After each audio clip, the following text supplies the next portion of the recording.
She's the head of 4 generations of family and the bearer of 40 years of suffering.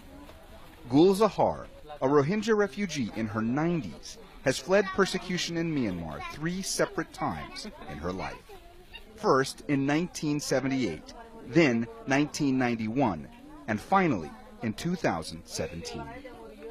She speaks softly and slowly, telling me that while age may have left her unable to remember everything, she'll never forget the constant horrors her family suffered at the hands of security forces in Myanmar over the years. They beat us, they kidnapped us, they detained us. Gul and her family span almost a century in age. Bonded through blood and displacement, they now all live in a single hut located in the world's largest refugee camp. Her son, Oli Ahmed, first fled Rakhine State and came to Bangladesh as a teenager. He recounts just how awful the crackdown by security forces was in 2017. If we couldn't have made our way here, we would have been killed like stray dogs. Muhammad Ayub is Gul's grandson-in-law. He says he'll always be haunted by what he's seen back home. No one could even ask questions about the forced disappearances.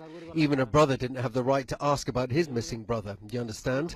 We had no clue who was disappeared and to where. We just had to remain silent about it. Here, the signs of trauma are everywhere.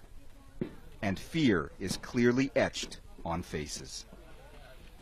In many ways, what's happened to this particular extended family really mirrors what's happened to so many other Rohingya who face decades of repression and abuse. The Rohingya aren't just the world's largest group of stateless people, they're also among the world's most persecuted minorities.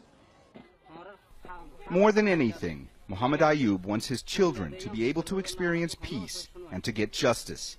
He says there's only one way that can happen. Atrocities that are being committed against our men and women should be heard by the International Criminal Court so that we get justice, and if it's not, we won't be satisfied. Satisfaction is not a sentiment Gul is familiar with. For her, pain has been a constant, and time continues to be as cruel as life has been hard. Mohammed Jamjoom, Al Jazeera, at the Kutupalong camp in Cox's Bazar, Bangladesh.